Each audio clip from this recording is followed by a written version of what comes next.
Hola, buenas. Muchas gracias por asistir. Yo soy Eugenia y le quiero contar un poquito sobre el antropoceno y una mirada bien en el pasado remoto, es decir, la larga duración, durante los últimos 3000 años, pero enfocado mucho en Chile.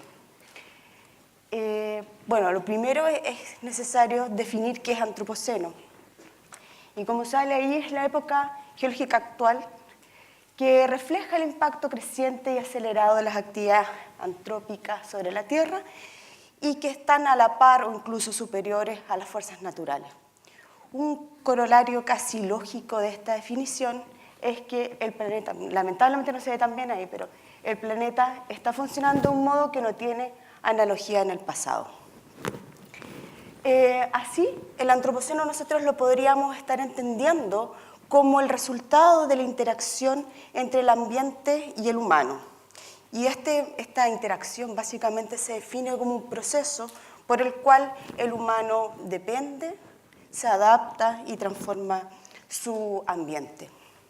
Pero hay un pequeñito problema con esta visión que refleja la definición de antropoceno, es que básicamente enfatiza una interacción humano-ambiente muy particular, que es la que se relaciona con las sociedades capitalistas o industrializadas, dejando de lado el impacto o la interacción de ambiente humano de sociedades anteriores a estas, que son las sociedades prehispánicas en este caso.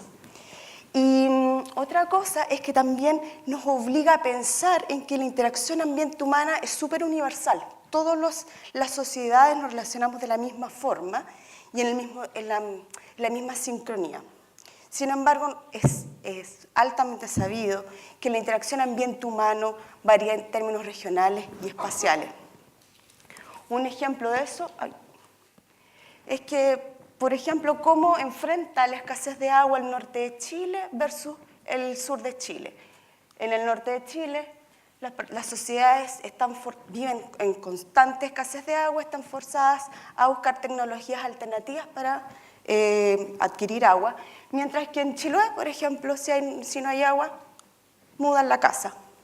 Pero también es interesante que la interacción ambiente-humano puede ser convergente en lugares muy distintos. Por ejemplo, en Marrakech, que también es desértico, se ocupa las mismas soluciones, y en Bangladesh, un lugar un poco más húmedo, se ocupa una solución equivalente a la de Chiloé. Pero bueno, ¿cómo es el antropoceno? O sea, ¿cómo es la interacción humano-ambiente dentro de este contexto de antropoceno en Chile? Básicamente es como preguntarse cómo contribuye Chile a este fenómeno global de la sociedad industrializada. Quizás habría que destacar que Chile quizás es el país, uno de los pocos países del mundo en que se ha hecho el ejercicio de contextualizar sus problemas ambientales en el marco del antropoceno. Y en ese sentido debemos destacar el caso de la contribución de las actividades humanas en la sequía que llevamos enfrentando durante los últimos 7 u 8 años, la contaminación, el reciclaje de nutrientes, la expansión urbana que afecta sobre todo a Chile central, la pérdida de diversidad biológica, la intensidad de incendios y las invasiones biológicas. Pero pese a que hemos hecho este avance en contextualizar nuestros problemas ambientales como una señal del antropoceno, hay varias cosas que todavía no tenemos muy definidas y que son algunos desafíos que los he planteado aquí como preguntas, ¿ya? Es cómo llegamos al antropoceno, hacia dónde vamos, existen expresiones regionales, porque recordemos que la interacción humano-ambiente no es homogénea, ¿ya? ¿Qué aspectos son inherentes de esta nueva época? Y enfocándonos en esta premisa que salía de la definición, que el planeta Chile está funcionando de un modo que no tiene analogía en el pasado, ¿cómo funcionaba antes? ¿Cómo se relacionaba el humano, las sociedades con su ambiente? ¿Cómo lo transformaban? ¿Lo transformaban realmente? Y existe una relación entre transformación, crecimiento poblacional y consumo de energía en sociedades prehispánicas porque ellos también, o sea, no ellos, pero las sociedades también se han enfrentado a cambios en el crecimiento poblacional que gatilló un incremento en la presión por recursos. Y en este sentido, para abordar, estos desafíos, nosotros durante los últimos 4 o 5 años hemos tratado de abordarlos desde una perspectiva de la larga duración. Es decir, tratar de entender cómo las sociedades prehispánicas se estaban relacionando con su ambiente y qué consecuencias tuvo eso y cómo nos llevó a este proceso de antropoceno o a esta señal de antropoceno. Y una de las ventajas que tiene Chile para hacerlo es que tiene una diversidad paisajística, cultural y climática y ecológica gigantesca. Por ejemplo, podemos comparar cómo es la interacción ambiente-humano en el desierto de Atacama, que es una región altamente extrema, lo que pasa en Chile central y lo que pasa en Patagonia.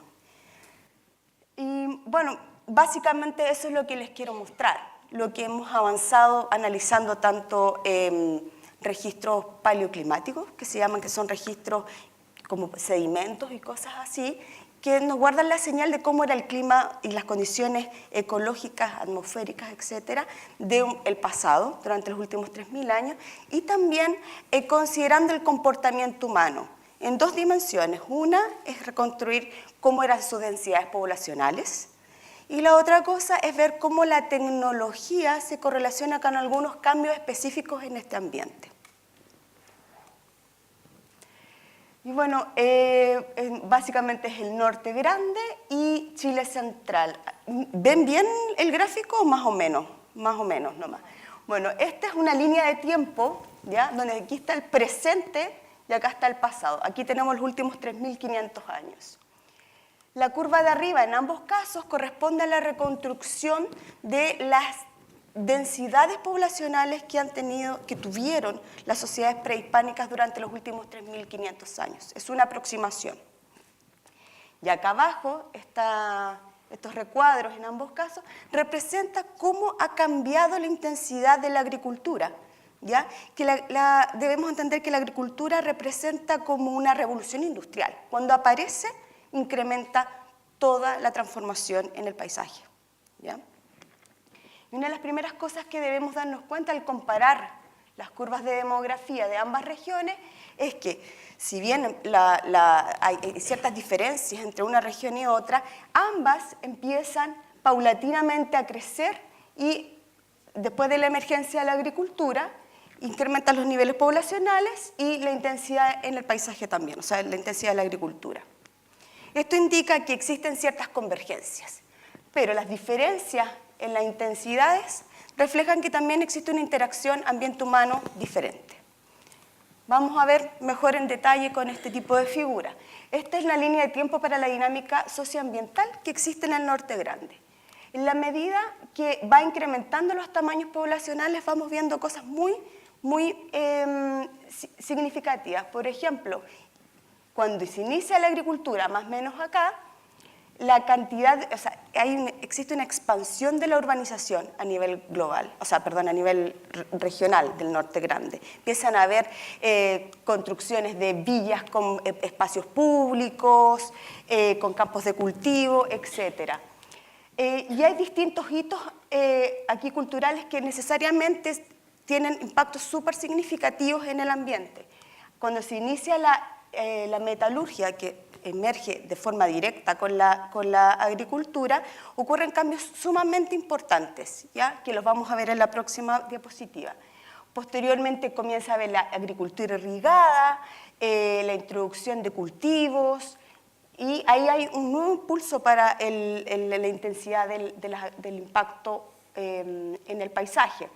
Posteriormente empiezan los hornos de fundición, la introducción de distintos árboles como el algarrobo, que necesariamente les permitió generar un cambio súper positivo en el paisaje. Permitió hacer un desierto que actualmente es infértil en un desierto fértil. ¿Ya? La intensidad de los campos de cultivo incrementó. Y una de las cosas interesantes es que esto va escalando, pero la dinámica ya empieza a ser mucho más creciente en la medida que se expande el imperio inca y posteriormente la cosa es básicamente aumento, aumento, aumento. Pero hay un aspecto que me gusta destacar sobre una característica propia del Norte Grande que aún persiste, que es la intensidad de la metalurgia. Y la intensidad de la metalurgia se ha traducido en un cambio en la química atmosférica del Norte Grande que se manifiesta hace 1500 años atrás. Esto significa, estas líneas que se ven ahí, ¿ya? Esos son los niveles que naturalmente existían de estos metales pesados. Pero cuando las actividades metalúrgicas incrementan, la atmósfera nunca más volvió a ser igual. Entonces, aumenta la población, aumentan las actividades metalúrgicas y aumenta la polución por metales pesados. Y básicamente uno podría decir que las tendencias actuales obedecen son un legado también de las tendencias pasadas. Y finalmente, para terminar, lo que sucede en Chile central, y es algo que ya les venía destacando de antes, es que la interacción ambiente-humana es bastante distinta a la del Norte Grande. Si bien hay ciertas actividades recurrentes que se repiten, como la adopción de la agricultura, esto se hace bastante más tarde, ¿ya? Y eso implica que la señal de los impactos también son distintos, se manifiestan de manera mucho más abrupta. Pero hay una cosa muy importante que es una señal ambiental, que nosotros necesariamente estamos muy alarmados, que es la intensidad de los fuegos, ¿verdad? Chile central actualmente está muy afecto a esto. El punto es que desde la prehistoria, incluso antes de que se adoptara la agricultura, las sociedades recurrentemente fueron incendiando los bosques para permitir realizar distintos tipos de actividades, incrementar la caza, en realidad beneficiarse de los distintos recursos. Y con esto termino y quiero recalcar algo. Una cosa es que existe cierta recurrencia en las transformaciones que nosotros ahora de manera alarmante las estamos asociando al antropoceno en las distintas regiones. Contaminación en el Norte Grande y incidencia de fuegos y cambio en el uso del paisaje en Chile central. Y no es solamente anecdótico de reconstruir la historia de las sociedades pasadas, sino que también esto nos puede informar de qué medidas podemos tomar y cuáles son los principios de la sustentabilidad ecosistémica de cada una de estas regiones. Es decir, ¿qué queremos reconstruir? O sea, ¿qué queremos rescatar? ¿A qué niveles queremos llegar cuando nosotros tomemos alguna determinación o acciones para impedir la transformación de nuestros paisajes? Gracias.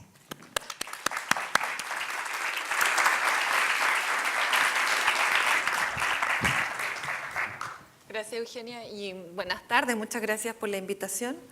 Eugenia y yo somos ambas, yo soy antropóloga y ambas somos investigadoras del Centro de Ciencia del Clima y la Resiliencia, que está especializado en comprender los efectos del cambio climático desde la perspectiva de nuestro territorio. Entonces nosotros trabajamos con un equipo de climatólogos también, y otras disciplinas, y en parte lo que les voy a mostrar ahora yo es contextualizar cómo el cambio climático es un tema muy relevante cuando hablamos de antropoceno. Y aquí quiero recalcar, conectando con lo que decía Eugenia, que los seres humanos hemos intervenido nuestro contexto natural, los ecosistemas donde hemos vivido desde que existimos. O sea, eso es parte de lo que es ser humano y de lo que nos diferencia de otros animales, en el fondo. Que los seres humanos, desde sus inicios, lo que han hecho es controlar la naturaleza a partir de las tecnologías que van generando con recursos como el lenguaje, que les permite otro tipo de manejo de sus entornos, que si bien ha permitido que como especie nos transformemos en una especie que en alguna medida se expande a través de todo el planeta, lo que uno podría decir desde el punto de vista positivo, eso significa que hemos ido controlando la mortalidad, hemos ido reduciendo la mortalidad, lo que nos ha permitido expandirnos, pero eso ha sido bajo el costo en diversos niveles, pero de gran impacto en la naturaleza donde viven los distintos grupos humanos. Y eso ha estado desde el comienzo, o sea, desde el fuego, desde el control del fuego, comenzamos a controlar e intervenir en la naturaleza, y como decía Eugenia, la costumbre de quemar los bosques para poder acceder a ciertos recursos acompaña al ser humano desde sus inicios, con diversas expresiones, unos más que intervienen más que otros, pero es parte de lo que hemos sido, en el fondo.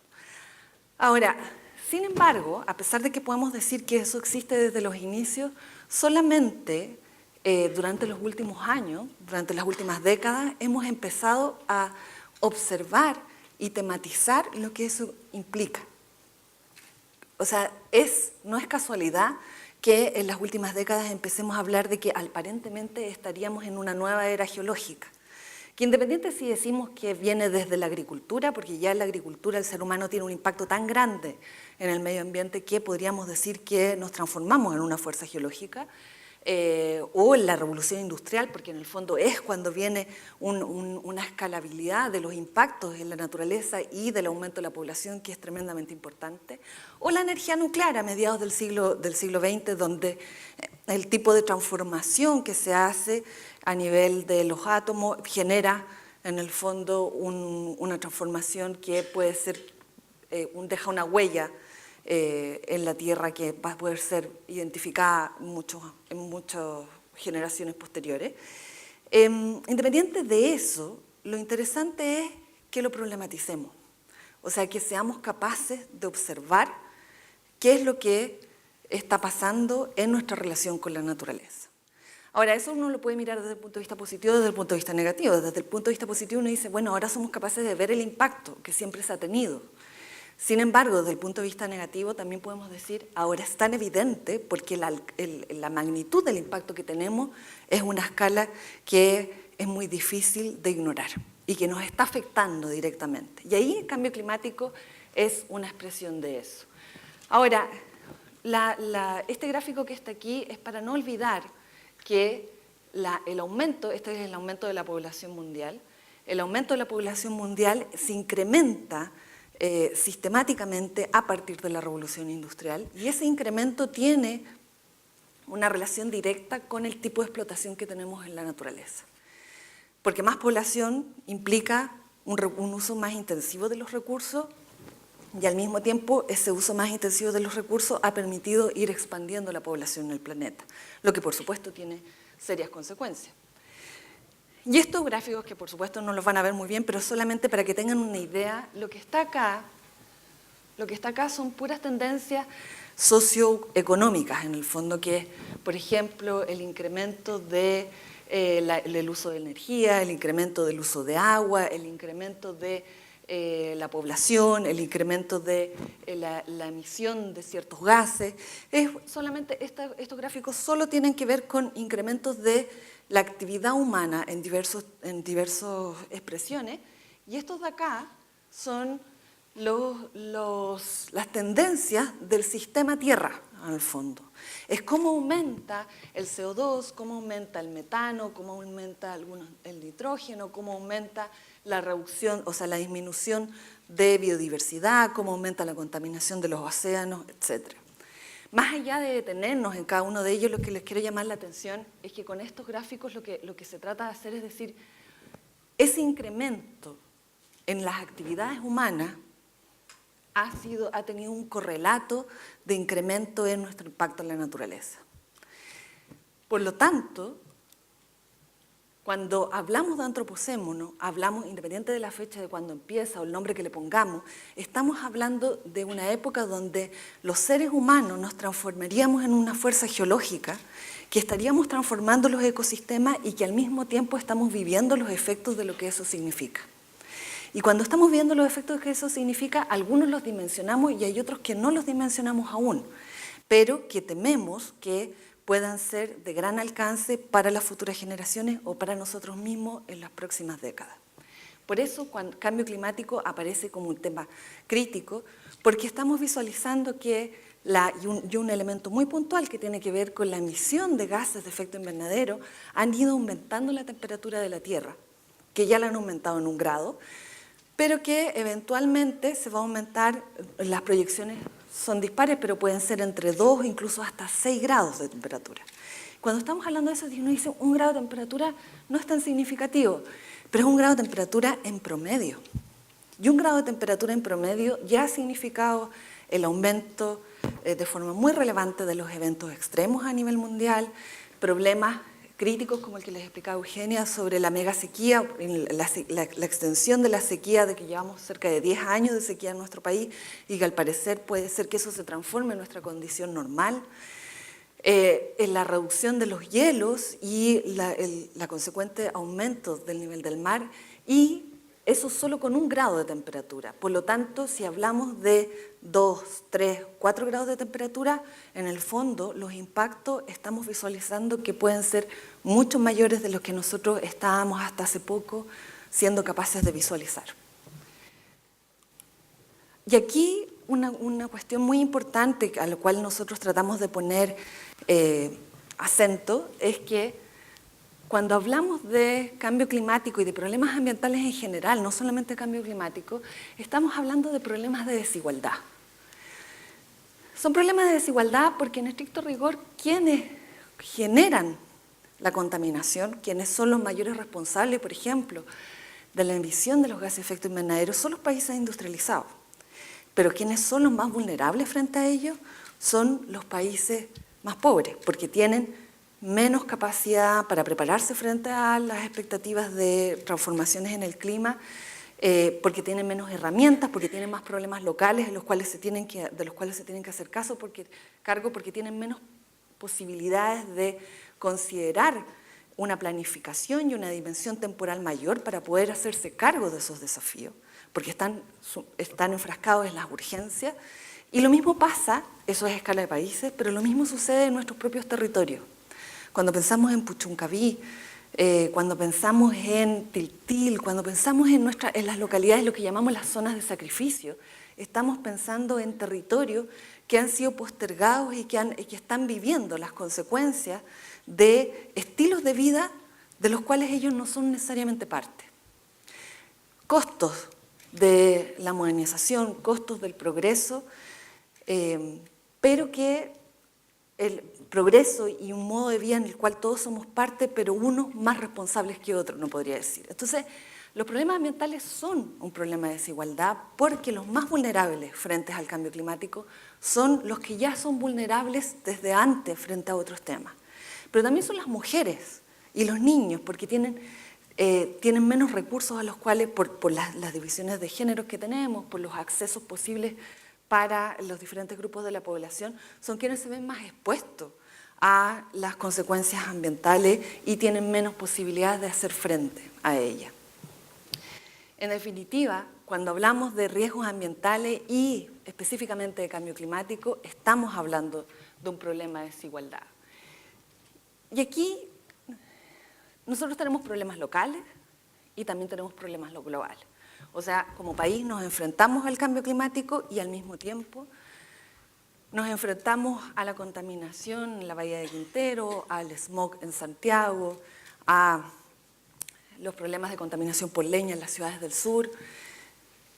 Y tenemos que ser capaces de generar mecanismos para poder establecer medidas que nos permitan enfrentar eso, mejorar nuestras capacidades para prepararnos frente a escenarios inciertos, porque gran parte de la complejidad que tiene el cambio climático tiene que ver con que no sabemos exactamente qué vamos a enfrentar. Sabemos que posiblemente vamos a tener menos agua, pero no cuál es la magnitud de la escasez ni dónde va a ser, o que vamos a enfrentar más inundaciones por eventos extremos, pero tampoco sabemos exactamente cuándo van a ser ni dónde.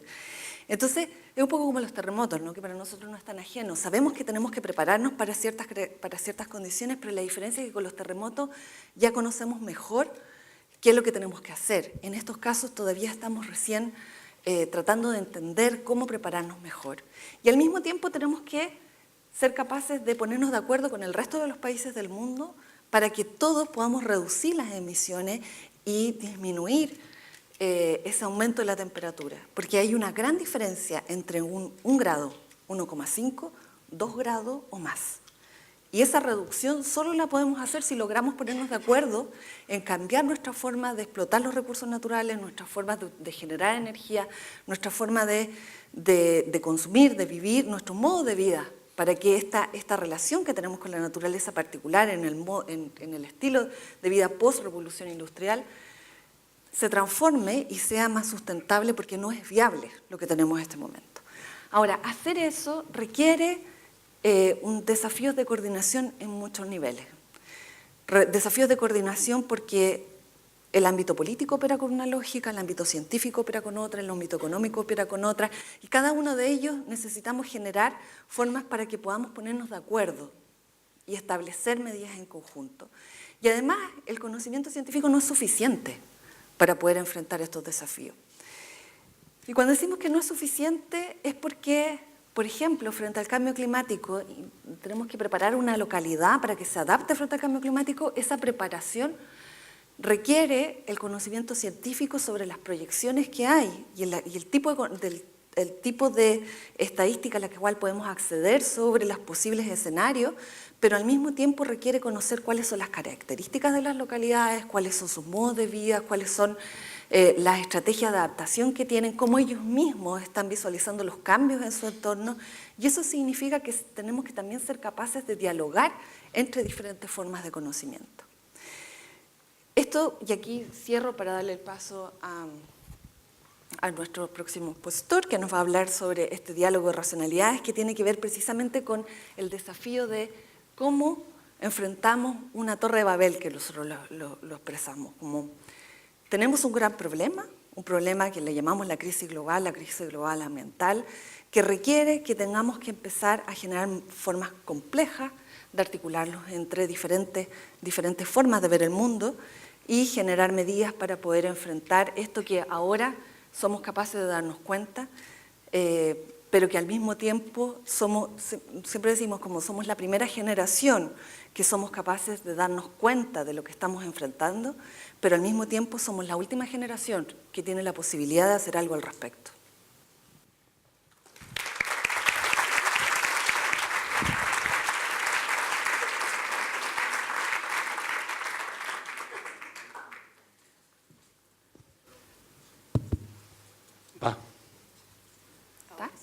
Ahí sí, ya. Bueno, muchas gracias por venir. Yo quiero hablar un poco, no tanto sobre las características, la configuración y la articulación de esto que llamamos el antropoceno, sino que más bien quiero pensar más especulativamente sobre qué hacer con el antropoceno, qué futuros podemos imaginarnos en esta nueva era y cuáles son las preguntas que tenemos que hacernos para poder habitar un nuevo momento del planeta. Y quiero partir con esta frase del filósofo Mackenzie Wark que dice: la civilización se acabó y todo el mundo lo sabe.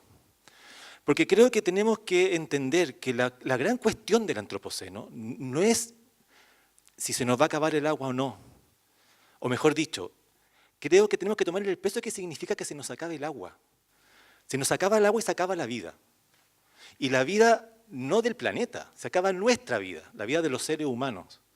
Y tal vez no se nos va a acabar la vida, vamos a seguir viviendo como seres humanos, pero la manera en que hemos organizado nuestra vida, la manera en que hemos organizado esto que llamamos la civilización, se va a acabar. Y yo creo que si tomamos el antropoceno como en esa reflexión, como un punto de término de esta civilización tal como la conocemos, tenemos que entender, tenemos que posicionarnos por primera vez como terrícolas. Esto no es una charla sobre ciencia ficción, pero en el fondo entender que no solamente vivimos en la Tierra, sino que vivimos junto a la Tierra, y vivimos con la Tierra. Necesitamos oxígeno, necesitamos agua, necesitamos nitrógeno para que crezcan las plantas. Nosotros no somos personajes autónomos que estamos automáticamente, de suyo propio, viviendo en esta Tierra. Necesitamos una red de cosas, de elementos, de fuerzas que permitan nuestra vida. Eso se nos ha ido olvidando. Y el antropoceno nos obliga a repensar esa posición relacional que tenemos con la Tierra, esa relación ecológica que tenemos con la Tierra. Y por lo tanto, el antropoceno es muchas cosas más que solamente una cuestión geológica. El antropoceno, por supuesto, que es un debate geológico, pero creo que lo más interesante es que también al mismo tiempo es una cuestión antropológica. ¿Qué significa ser humano hoy en día en esta sociedad, digamos, neoliberal, industrial? ¿Qué significa hacer política? ¿Cuál es el imperativo político que nos demanda el antropoceno? Y, por supuesto, ¿cuál es la provocación epistemológica? O sea, ¿qué tipos de conocimientos requerimos para hacernos cargo de esta nueva era que nos demanda nuevas preguntas? Yo creo que para mí lo más interesante no es tanto, además de pensar cómo llegamos hasta acá, cuáles son las características del antropoceno, cómo nos va a afectar, es preguntarnos cómo diablos vamos a salir del antropoceno, ¿no? ¿Qué tenemos que hacer? ¿Qué transformaciones? Un poco lo que decía la Anaí hace un rato. O sea, ¿cuáles son las acciones que tenemos que empezar a tomar para, ojalá, salir de esta situación? Y en este sentido a mí me gustaría provocarlos y provocarlas con 3 preguntas que yo creo que tenemos que hacernos para no dar por sentado el antropoceno, para no caer en los mismos problemas que nos trajeron hasta donde estamos, que el antropoceno tiene ese peligro y que quiero explicarlo por qué. Creo que hay una primera pregunta que es súper importante, que creo que el antropoceno nos obliga a hacernos, es si es que no es el antropoceno una nueva forma de antropocentrismo. Y quiero explicar un poco esto. Como también ya lo mostraba un poco Anaí y Eugenia, una de las bases del antropoceno, del momento en el que estamos, ¿no es cierto?, es el antropocentrismo. O sea, es este modelo, ¿no es cierto?, antropológico, en que nosotros hemos asumido que la Tierra y todas las entidades que la pueblan están a nuestro servicio. Podemos hacer uso absoluto, ¿no es cierto?, porque nosotros hay un especismo, nosotros como seres humanos somos una especie que está por sobre todo lo demás y podemos hacer uso absoluto de toda esa especie. Como fruto de este antropocentrismo está, por supuesto, el extractivismo, está el industrialismo, está el colonialismo, toda vez que también hemos pensado que hay hombres y mujeres que son recursos que podemos explotar, ¿no es cierto? O sea, hay toda una articulación de fenómenos que nos han llevado a lo que hemos llamado el antropoceno. ¿Qué es lo que yo creo que es interesante? Es que de repente con el antropoceno nos dimos cuenta que no estamos solos. Nos dimos cuenta que nosotros podemos hacer uso y abuso de ciertos recursos, pero que la Tierra, el planeta, siempre se resiste y que lo necesitamos. De repente se nos acaba el agua, de repente se nos acaba el oxígeno, de repente se nos acaba el nitrato, de repente se nos acaban las condiciones sobre las que es posible la vida. Y nos damos cuenta que necesitamos esas cosas. Cosas que por lo demás pueden vivir perfectamente sin nosotros, ¿no? La Tierra va a seguir viviendo, las bacterias que pueblan nuestro cuerpo van a seguir existiendo. Es más, puede que florezcan de una manera mucho más intensa sin nosotros sobre este planeta. Entonces, es interesante, son cosas que las necesitamos, pero que ellas no nos necesitan a nosotros, ¿no es cierto?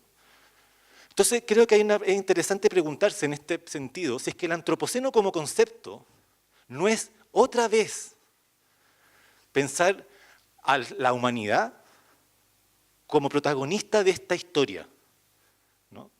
Este acto antropocéntrico de vernos como iguales, esta idea de vernos como una fuerza geológica. No deberá ahí, de nuevo, hay que tener cuidado, porque no habrá ahí precisamente el problema que nos trajo hasta donde estamos, que es creernos que somos tan fuertes que podemos cambiar el planeta. Entonces, creo que hay muchos autores, muchos pensadores, que en esta dirección están pensando que el antropoceno es más bien un llamado a la humildad, es más bien un llamado a reconocernos, ¿no es cierto?, que la vida humana depende de procesos atmosféricos, geológicos, biológicos, que pueden ser intervenidos, por supuesto, irritados, alterados, ¿no es cierto?, incluso irremediablemente algunos de ellos, pero es que siempre hay una afuera, siempre estas transformaciones por nuestra acción existen, pero siempre hay un exceso. Esta Tierra no depende de nosotros, al revés, es absolutamente independiente de nosotros, ¿no es cierto? Y que nosotros tenemos que entender que no tenemos esa capacidad de control, y para empezar a cambiar la forma en que nos relacionamos en esta Tierra. Una segunda pregunta: ¿quién es y dónde está el antropos? Antropoceno está compuesto por dos palabra en griego. Antropos, literalmente hombre, y sene, ¿no es cierto?, que significa escena o tiempo o momento, o sea, el momento del hombre. Y me quiero hacer cargo de esta idea de hombre en particular. La gracia del antropoceno, ¿y por qué hablar de antropoceno y no, por ejemplo, de crisis ecológica o de cambio climático? Porque el antropoceno estaría hablando de un momento a escala planetaria.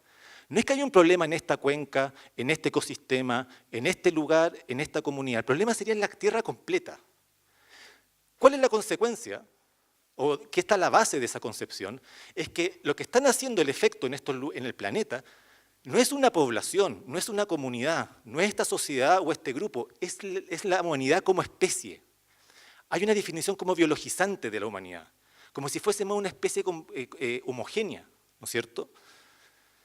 Y lo que sabemos, como muy bien nos decían ahí, es que eso está lejos de ser así.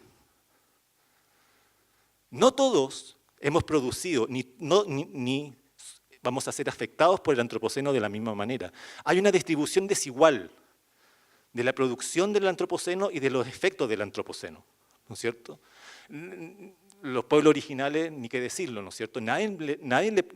Ningún pehuenche pidió Ralco, ¿no? Es más, uno podría decir que ya la distinción que existe por un lado, algo que se llama naturaleza, y por otro, algo que se llama humanidad, y algo que es sumamente colonial, que existe para algunas partes, en algunas civilizaciones, pero para mis interlocutores, donde hago trabajo de campo en la puna atacameña, naturaleza y humanidad no son cosas separadas, son la misma cosa, ¿no? Es la misma enjambre, el mismo enmallado. Por eso que hay gente que está empezando a hablar que a lo mejor no deberíamos hablar de antropoceno, sino que de capitaloceno, por ejemplo. Porque aquí el problema no es el hombre, o la humanidad ni siquiera. Aquí el problema es el capitalismo. Y como decía Anaí, un capitalismo que se produce en ciertas regiones y en esas regiones en ciertos grupos. Uno podría hacer una sociología mucho más rica de quién produce el antropoceno. Es más, desde perspectiva ecofeminista, se están haciendo cargo de este hombre. O sea, si entendemos que el capitalismo también es parte de un sistema patriarcal mayor, también tenemos que ser mucho más finos en términos de género, ¿no? ¿Quiénes son? Como decía la Anaí, está súper bien comprobado que todos los efectos del cambio climático se los llevan los niños y las mujeres, ¿no? Por ejemplo, en África subsahariana. Tenemos que empezar a hacernos cargo de eso también, ¿no es cierto? Tercera pregunta. ¿Refuerza el antropoceno el cientificismo tecnocrático? Esto es súper importante porque el antropoceno parece algo urgente, es algo urgente, como nos mostraban los datos de la Anaís, por ejemplo, o de la Eugenia. El acto que nace de manera natural frente a esta urgencia es un tipo de etos particular, que es el etos del actuar. Tenemos que hacer algo, tenemos que movilizarnos, tenemos que avanzar, tenemos que reaccionar, tenemos que intervenir, ¿no es cierto? Un montón de cosas han aparecido en torno a nuestro antropoceno, por ejemplo la geoingeniería, ¿no es cierto?, como una manera de hacer algo, dada la urgencia. Hay un mandato que es universal, la humanidad está en peligro, ¿no? Y me parece excelente este como imperativo ético en la acción, pero hay que tener ojo, porque ese imperativo ético de la acción no ha llevado a varios desastres que precisamente han construido el antropoceno, ¿no es cierto? Como ya Anaí ya dijo, esta es la refinería de Ventana, que en su minuto la veíamos como un gran avance en este actuar para que Chile fuese un país desarrollado, industrial, y hoy en día nos estamos arrepintiendo de lo que pasó, ¿no? Entonces hay que tener cuidado con esta como imperativo de la acción, porque es precisamente esa racionalidad tecnocrática, ¿no es cierto?, de intervenir, la que nos trajo hasta donde estamos. Habría que empezar a pensar o a celebrar otras maneras, otros etos, otros imperativos, como el de la contemplación, ralentizar un poco la acción, no tener ese impulso, siempre intervenir. Puede ser. Quiero terminar con esta pregunta: ¿qué hacer? ¿Cómo tenemos que seguir para adelante? Hay muchas cosas que hay que hacer, como lo hemos visto en las dos presentaciones anteriores. Hay una que a mí me interesa personalmente y especialmente, que es la pregunta o es la cuestión de cómo tenemos que empezar a celebrar, a reconocer, a validar otras formas de conocimiento que no sean las tecnocráticas, otras formas de conocimiento que no sean las científicas, otras formas de conocimiento que no sean las occidentales. Hay varias cosas ya sucediendo en esta dirección, no me voy a detener. Creo que es fundamental que empecemos a reconocer ciertos conocimientos, prácticas e historias de los pueblos originarios, que nos pueden enseñar un montón de cosas, ojo con ser también extractivistas con su propio conocimiento, pero ahí hay algo que podríamos rescatar, un montón de experiencias campesinas también, que las hemos visto siempre como irracionales, siempre como que están afuera, como que nunca son lo suficientemente científicas, no tienen datos, no son válidos, ¿no?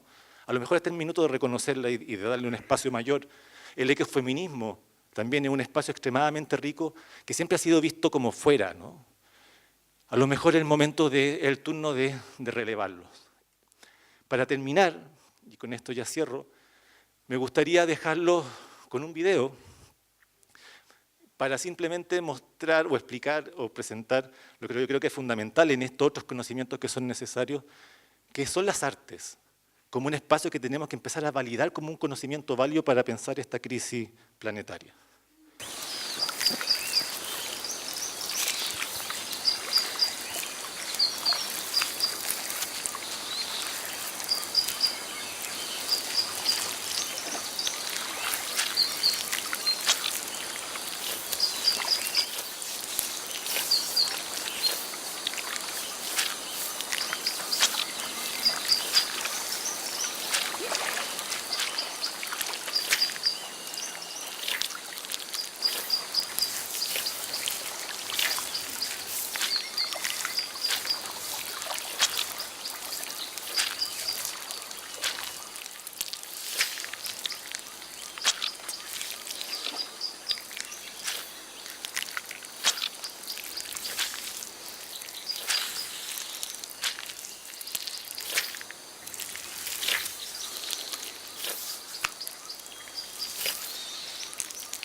Este es un artista brasilero que se llama Jonatas de Andrade. Él hizo este video en la Amazonía brasilera.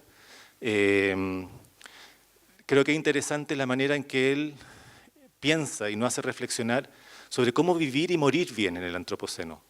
O sea, cómo también tenemos que nosotros cambiar nuestras prácticas, reentendernos como seres que estamos en este planeta con otras especies, no para sobrevivir para siempre, sino que para generar un espacio mucho más solidario entre nosotros, pero también con nosotros, con la Tierra. Creo que esa reflexión de este artista me parece súper interesante y en base a esas reflexiones y otras, también les cuento un poco de autobombo que hace un año nos juntamos 12 académicos de distintas disciplinas, incluyendo la espiritual, invitamos a un sacerdote, nos juntamos en Las Cruces a escribir este manifiesto sobre el antropoceno para pensar precisamente cuáles son las preguntas y las cuestiones que el antropoceno nos impone en Chile y para Chile, pensando que la principal cuestión aquí no es solamente cómo dejamos de emitir metaloide en Puchuncaví, sino que cómo pensamos nuestras prácticas entre nosotros y nosotras con la Tierra. Muchas gracias.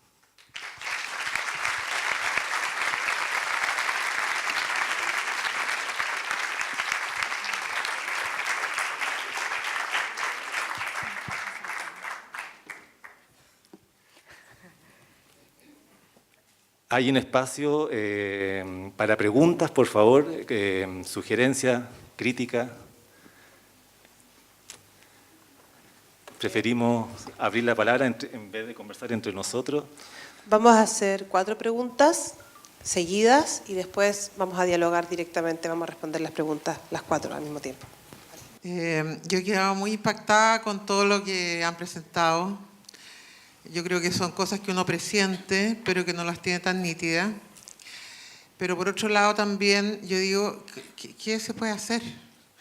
Yo siento que la vida del hombre es una vida muy corta. O sea, yo tengo hartos años, tengo hijos, tengo nietos, pero también pienso, yo no voy a estar cuando pasen estas cosas. Y yo creo que es un poco el pensamiento que todos tenemos. A lo mejor si viviéramos el doble de años, también pensaríamos nosotros nos va a afectar. Yo al menos pienso que a mí no me va a afectar. Sí le va a afectar seguramente a mis nietos. Pero cómo uno crea una conciencia universal, porque esto yo creo que es algo tan imperioso que no puede ser que se deje para después, sino que es ahora. Esa es mi pregunta.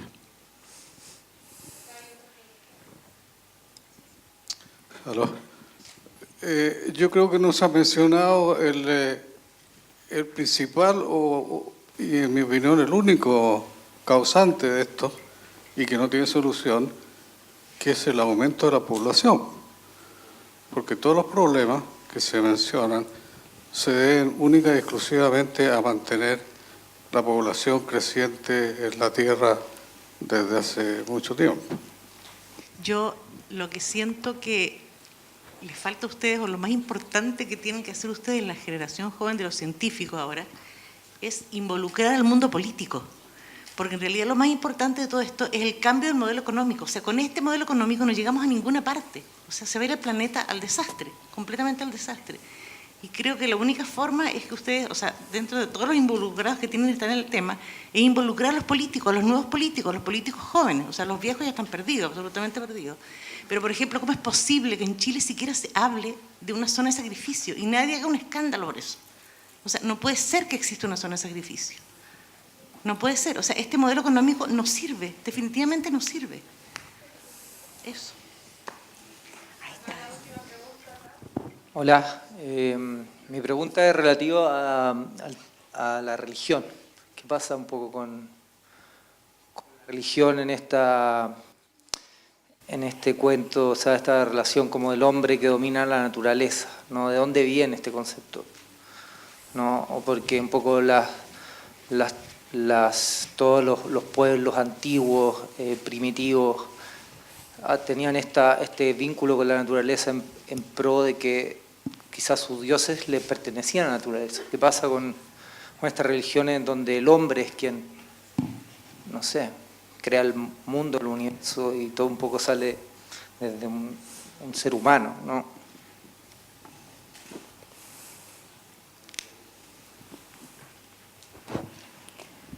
Eugenia. Voy a empezar, creo que por el hacer.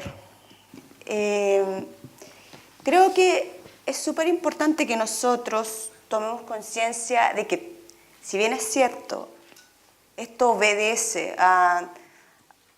No es igual como se produce el antropoceno en términos sociales. Uno también tiene que ser responsable de por qué uno vota, porque cómo uno utiliza sus recursos, si recicla o no. Y no te creas que esto no te va a afectar.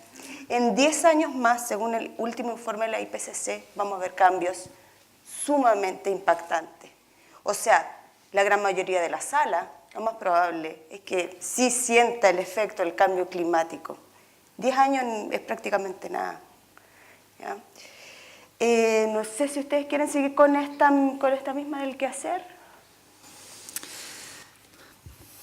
Yo tengo el micrófono. Yo estoy totalmente de acuerdo con Eugenia. Yo creo que hay un par ahí de cosas que son parte de la ilusión que se genera. A ver, en alguna medida el desconocimiento también genera como una imagen de seguridad que es una ilusión. Ya estamos sintiendo los efectos del cambio climático. Lo que pasa es que no todos. En Petorca se está sintiendo. En comunidades mapuche en el sur de Chile se está sintiendo. En el norte también. En el norte también. Lo que pasa es que nosotros en las ciudades abrimos la llave y tenemos agua. Todavía. Aún, exacto. Pero eso no significa que no esté ya presente, ya lo estamos viviendo. Entonces no es un problema. Antes creíamos que era un problema de las próximas generaciones. Ahora sabemos que es un problema que vamos a vivir nosotros, que ya estamos viviendo y que lo vamos a vivir con mayor fuerza en los próximos años.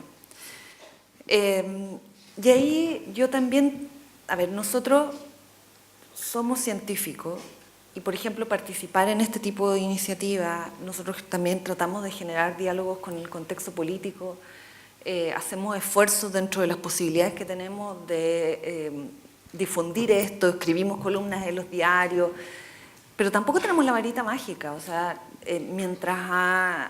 bueno, y paralelamente tenemos que estar investigando y publicando si no dejamos de ser científicos y nos dejan de escuchar en el fondo, o sea, también, y tenemos 24 horas en el día igual que ustedes. Tenemos que luchar contra la precariedad del mundo científico en nuestro país, que es realmente importante. Y además, en ese contexto hay un problema que es bien crítico, y es que a nuestra población le importa muy poco el tema medioambiental. Cuando nosotros en la encuesta vemos cuando se habla de cuáles son los problemas que nos interesan, está primero la inseguridad ciudadana, los empleos, el crecimiento económico, y hay una serie de otros problemas que pasan hasta por los equipos de fútbol, la farándula, etcétera, etcétera, y al final sí, el tema medioambiental, puede ser. Es muy poca la población para la cual es relevante. Como es muy poca para la población para la cual es relevante, para los políticos tampoco lo es. Si los políticos, en el fondo, los políticos operan en función de la intención de voto. Si para los votantes no es relevante los temas medioambientales, es muy difícil que para los políticos sí lo sea. Entonces yo llamaría un poco la atención de que tenemos que tener ojo de trasladar la responsabilidad a otro, porque en el fondo nosotros somos votantes. Y aquí hay una cuestión que es clave, que es que los movimientos de protesta, los movimientos de la ciudadanía, son tremendamente relevantes para poner los temas en la agenda pública. Y cuando los temas se ponen en la agenda pública, se puede lograr que se transformen en temas más relevantes para el ámbito político. No sé si me entienden la vuelta en el fondo. Y en eso somos todos. Nosotros también tenemos que hacer nuestra parte, pero ustedes también. O sea, no es algo que podamos solucionar solamente los científicos. Nosotros tratamos de hacer algo, pero es una tarea que va mucho más allá de lo que nosotros podemos hacer. Entonces ahí yo tendría que tener, yo le llamaría a tener mucho ojo con eso. Y ahí cuando preguntan qué es lo que se puede hacer, hay muchas cosas que debemos hacer. Tenemos que, por ejemplo, el tema, o sea, lograr que esté en la agenda política, pero para eso tenemos que lograr que los temas en los medios de comunicación esto aparezca con mucho más frecuencia.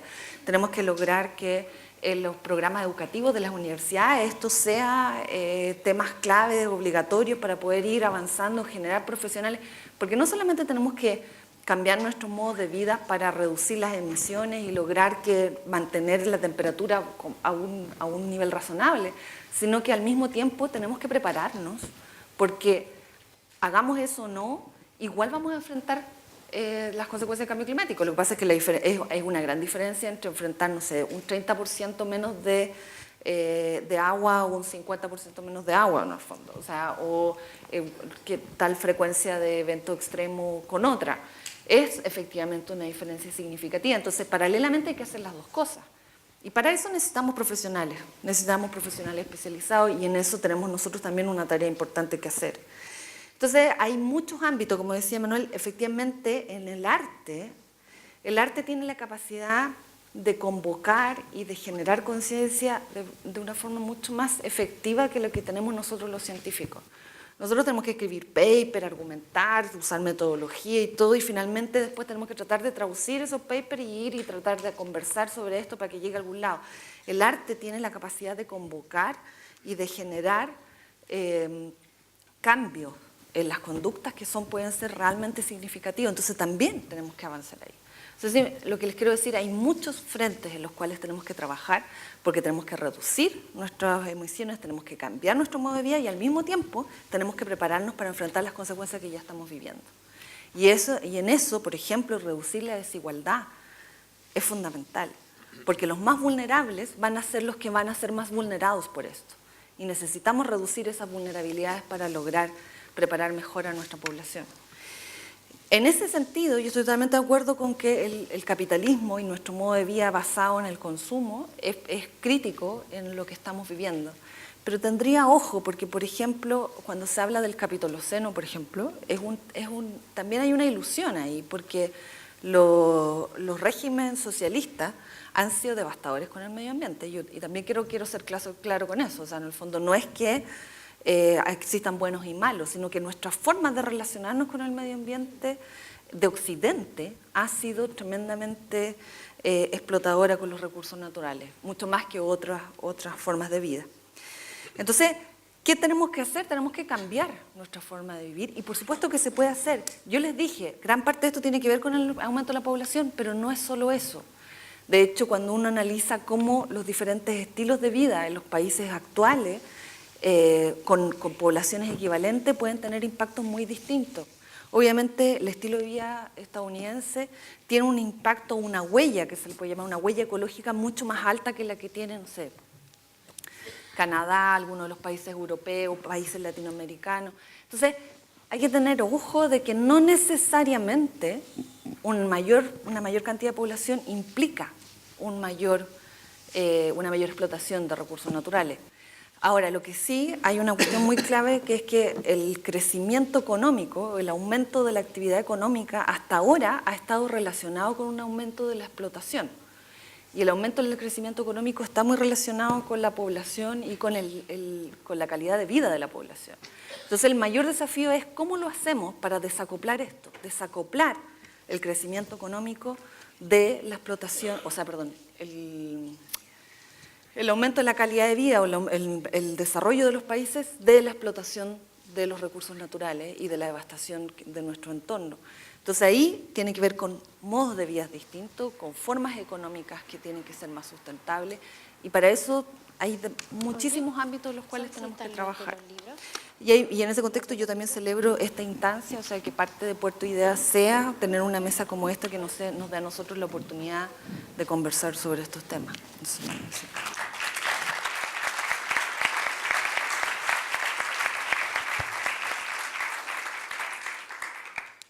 Comparto todo lo que se ha dicho. Igual. Solamente agregar dos cositas, tal vez, que creo que hay un tema crítico aquí, me parece, que es la solidaridad. Y entendida como el reconocimiento de que somos todos, cualquier ser humano o no que habita esta tierra, estamos en interdependencia. Somos codependientes. Entonces, es como entender que hay como esas redes en el cual nos co-creamos entre todos. Entonces, que lo que yo afecto a otro también me estoy afectando a mí mismo. Lo digo sobre todo porque uno dice, yo no estoy viviendo el cambio climático, por ejemplo. Y como dicen ahí, puede ser porque uno viva en un lugar más privilegiado. Y dos, aunque uno no lo haga, creo que siempre es importante pensar en otros seres que pueden estar sufriendo. Presente o por venir, ¿no? Porque finalmente siempre nos va a terminar, ecológicamente, siempre nos va a terminar afectando a nosotros. Yo creo que empezar a pensar formas de relacionarnos que sean más solidarias en este sentido ecológico, ¿no? Me parece que es súper importante. Lo segundo, con respecto al qué hacer, me parece, comparto todo lo que se ha dicho, pero también quiero poner como una nota de precaución y creo que una de las cosas que nos ha traído hasta donde estamos es como una suerte como de espíritu grandilocuente, ¿no? Todo es como el sistema político, el capitalismo o el socialismo, ¿no? Hay que cambiar las instituciones y hay que hacerlo. O sea, no quiero solamente poner una nota de precaución de que creo que algo tenemos que hacer cada uno de nosotros en nuestra vida cotidiana. En el metro cuadrado que uno tiene de tierra, que sea una tierra rica, crear tierra buena, ser solidario con la especie y con el resto de nuestros compatriotas o vecinos o vecinas. O sea, establecer nosotros en nuestra vida cotidiana otro tipo de relaciones. Y eso comienza ahora, no es que haya que cambiar la arquitectura institucional de la región de Valparaíso. Habrá que hacerlo también. Y en ese sentido yo creo que hay que cambiar un poco la escala, porque el antropoceno nos pone una escala planetaria, cuando lo que hay que hacer muchas veces son cosas que son mucho más puntuales, mucho más situadas, mucho más localizadas. En ese sentido, yo no sé si estoy muy de acuerdo con lo que decían ahí, de que en Chile no hay interés por el tema climático. Yo creo que hay muchísimo. Las protestas más grandes después de la dictadura fueron las de Hidroicén. El gran problema de los barrios, de las poblaciones, es la basura. Lo que pasa es que no está planteado como cambio climático, que es demasiado academicista. Nadie entiende lo que es cambio climático, ni qué decir antropoceno, que es una cosa totalmente arcana, ¿no?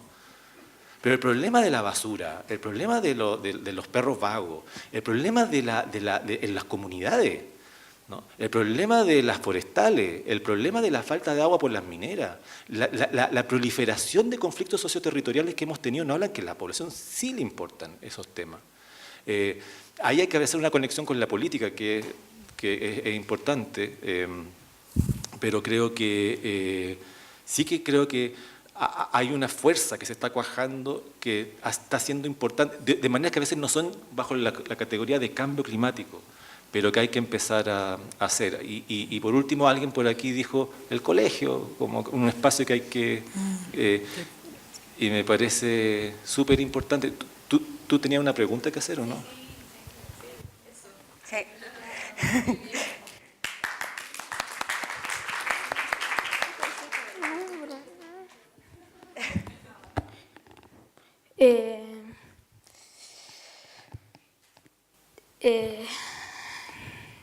Yo tuve un proyecto sobre una planta que se usa como, que se puede usar como antihistamínica, y ustedes, ¿cómo ayudarían, cómo apoyarían a los niños en proyectos o algo así? El Maiten. Yo usé la planta del maitén para hacerla antihistamínica contra las alergias de otros árboles. Ajá. Como Ya. Él le dio un conocimiento científico, le dio el apoyo científico, lo trabajó con el CREAS. Sí. Y se está haciendo un paper Una en una revista científica internacional, haciendo ya más científico un conocimiento popular para que se proteja el maitén como asociado al conocimiento de la medicina mapuche. Entonces, él quería saber que dentro de este cambio climático, dentro de todo este concepto, ¿cuál es el apoyo que...? Porque a nosotros como comunidad educacional de niños científicos nos ha costado mucho encontrar apoyo.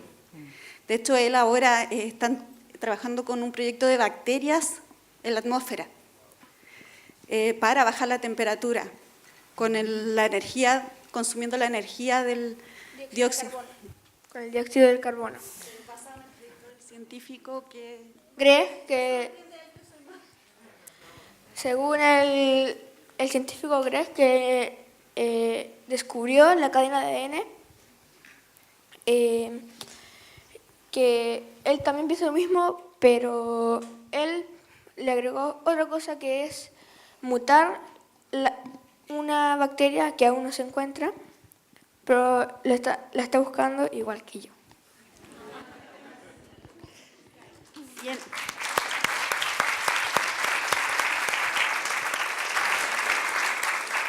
Mira, siempre es difícil conseguir financiamiento para hacer ciencia. De hecho, se acaba de reducir el presupuesto de ciencia y estamos bastante preocupados todos. Sí, eso también decía, que hay que ser cuidadoso por quien uno vota, siempre. Yo creo que el rescatar los saberes propios de nuestros, no me gusta decir nuestros pueblos indígenas ni nada, pero de nuestros pueblos ancestrales, claro. Es súper valioso. Uno también reduce ciertas fuerzas, ciertas presiones, por ejemplo, por la búsqueda incesante de explotación de otras especies para generar fármacos a gran escala, ¿ya? Y eso también disminuye la presión, aunque a veces puede ser que venga una farmacéutica y trate de comprarte la patente, pero uno tiene también que ser cuidadoso cómo uno genera el conocimiento y cómo uno lo resguarda, ¿ya? En ese sentido, si uno pone en este escenario al Maitén dentro de un contexto de cambio climático, es una especie amenazada, básicamente, porque es una especie que está en la zona mediterránea. Entonces, si hay más sequía, probablemente también lo afecte, ¿ya? Entonces, sí, también tiene un valor para nosotros, porque, como dice Manuel, nosotros estamos mirando esto, es porque a nosotros nos está afectando, pero realmente no es tan terrible para el resto de las especies. Yo creo que si nosotros lo vemos como algo que nos puede traer beneficios, lo más probable es que también se pueda preservar, ya, con algunos planes. Pero bueno, hay que seguir adelante y tratar de que en algún momento nos caigan más dinero y todos podamos hacer ciencia en todos los ámbitos.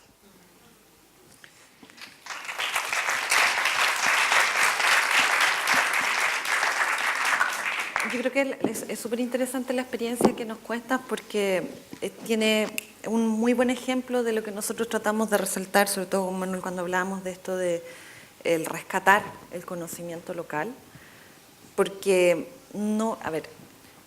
estamos donde estamos por una sobrevaloración de este conocimiento científico formal traducido a tecnología, como esta fe de que podemos lograr todo con estas herramientas y este descuido del conocimiento local y tradicional que por cientos de años se ha ido acumulando y que en definitiva a través del conocimiento científico y las instituciones occidentales se ha pasado en muchos contextos sobre ello y sobre los modos de vida que representan. Ahora, tampoco plantear de que vamos a abandonar el conocimiento no tiene sentido, sino en el fondo también el conocimiento científico cumple su función. El tema es que tenemos que aprender a dialogar entre diferentes fuentes de conocimiento. Y aquí dialogar entre diferentes fuentes de conocimiento no solamente para comprender mejor los fenómenos, sino que también para poder generar respuestas a ellos, respetando estas características locales. Y por otra parte, el tema de los colegios es realmente importante porque los que van a ser más afectados van a ser precisamente las generaciones que ahora están en el colegio. Porque estamos hablando de 10, 20 años más, quizás nosotros ya vamos a estar como en una etapa donde ya tenemos nuestras vías más resueltas, tenemos más recursos para enfrentar o por último ya vivimos gran parte y en cambio las generaciones que ahora están en el colegio se van a enfrentar a un mundo mucho más complicado y donde además van a requerir competencias que pueden ser distintas a las que se les están dando hoy día en los colegios. Entonces, yo tengo la impresión de que las nuevas generaciones, los niños que hoy día están en el colegio, tienen además habilidades diferentes que tenemos que ver cómo las potenciamos, porque hay un acceso al conocimiento que es muy distinto al que teníamos nosotros cuando estábamos en ese nivel. Y el desarrollo y la formación de capacidades es muy diferente. Entonces, desde esa perspectiva yo creo que nuestro sistema educativo, pero no solamente el nuestro, sino que una crisis como a nivel mundial, tiene que reinventarse. Y aquí hay una cuestión transversal y que un poco tiene que ver con lo que decía Eugenia, de que necesitamos que se entienda la importancia de invertir en la generación de conocimiento, en la educación, en estos recursos que tienen una mirada de más largo plazo. Hay una cuestión temporal aquí que es clave. No podemos vivir en la inmediatez. Tenemos que vivir pensando no solamente en lo que nos sucede hoy día, sino que lo que va a pasar en 10, en 20 años más, cómo estamos preparando a las generaciones que tenemos ahora. Y la cuestión ambiental, si bien hoy día es un tema que es relevante y efectivamente Hidroicén en algún momento logró posicionar el tema, sigue siendo muy poco importante cuando hablamos de la intención de voto y en la discusión política. Y cuando hablamos de cuántos son los recursos que se destinan a la ciencia, a la protección del medio ambiente, a la transformación de los programas educativos considerando temas ambientales, estamos hablando de política. Y la política la hacen los votantes. Y los votantes, cuando uno les pregunta a la gente cuáles son los intereses que tienen, si solamente es la inseguridad ciudadana, el crecimiento económico, y cuando hablamos de temas ambientales solo llegamos al basural de mi calle, de todas formas estamos en problemas, porque esto no es algo tan inmediato, no es solo el basural de mi calle, es tener esta cosa como más solidaria que decía Manuel, como ser capaz de pensar que somos parte de un ecosistema y de considerar nuestra viabilidad como especie en un ecosistema en el largo plazo. Y para eso tenemos que operar en muchos frentes distintos a la vez. No sé si tenemos tiempo, pero yo solamente quería una pequeña respuesta a la pregunta sobre la religión. Esto era el de la Iglesia Católica, o sea, de la Universidad Católica. Yo siendo la Universidad Católica voy a hacerme cargo de esa respuesta. Que de hecho es interesante, porque la Laudato Si creo que hay una... Bueno, pero creo que el tema no es tanto como diferencias teológicas, o sea, no es tanto si es que los dioses de los pueblos primitivos, como dijo la persona que preguntó, que yo más bien le llamaría ancestrales o originarios, tengan una espiritualidad diferente, que sí la tienen, por supuesto. Es más bien, creo que más bien que a nosotros, a la gente urbana, se nos ha olvidado cierta conexión un poquito más espiritual, tal vez ni siquiera con los dioses, sino que con la naturaleza. Creo que hay una desconexión de una vinculación un poquito más espiritual, un poquito más mística, si se quiere, con la naturaleza, que puede estar mediada por la religión, pero puede no estar mediada por la religión, que le hemos ido perdiendo. Probablemente porque uno abre la llave del agua y sale el agua. No nos cuestionamos que de dónde viene, no nos cuestionamos de la complejísima ecología que viene funcionando desde hace, no siglos, milenios, ¿no? Para que eso funcione. Por decirlo así, el misterio que está ahí, hablando como la terra incógnita que está en el título de esta charla, es algo que de lo que nos hemos desconectado y tal vez el momento de volver a reconectarnos. En eso en la escuela creo que es fundamental, hacer educación ecológica, saber dónde vivimos, cómo puede ser que vivamos en Copiapó o en Temuco o en donde sea y no sepamos cuáles son los volcanes que tenemos alrededor, cuáles son los ríos, cada cuánto el río Copiapó se baja con agua y cada cuánto no, porque hay cierta estadística. O sea, como que no tenemos idea de nuestra relación ecológica con el lugar en los que estamos.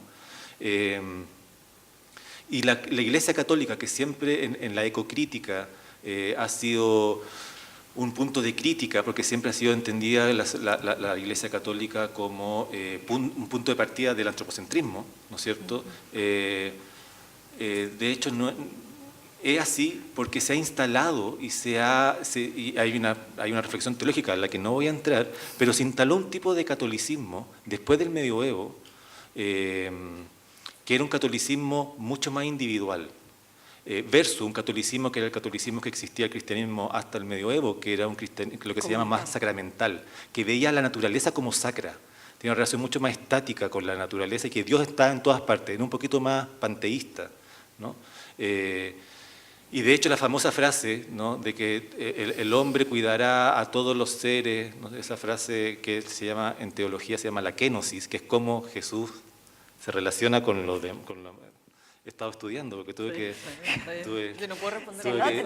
Te mandaron ahí. No, porque tuve que comentar un libro de ecoteología, entonces tuve que aprender y aprendí mucho. Que es la famosa frase que se pone como el comienzo del antropocentrismo, que como y tú cuidarás o tú mandarás por sobre, que es la forma en el fondo que Jesús tiene que relacionarse con el resto de los seres. Esa es una forma eso se llama la kenosis, eso lo aprendí, se llama la kenosis. Y esa kenosis, una de esas formas, pero hay otra forma que se ha ido olvidando, que es que Jesús es un servidor. Entonces Él no viene a mandar al resto de la especie, Él viene a servir al resto de la especie. Eso se ha ido olvidando. ¿Y por qué se ha ido olvidando? No lo sé, pero así está la Iglesia Católica hoy en día, porque ha ido olvidando todo eso, ¿no? Pero hay una cosa interesante, el Papa tiene una encíclica sobre cambio climático, el Papa Francisco. La Laudato Si, claro. Sí, entonces eso significa que a lo mejor no es una señal tan clara, pero se encamina hacia ese lado. No están... Se nos acabó el tiempo. Se nos acabó el tiempo. Gracias.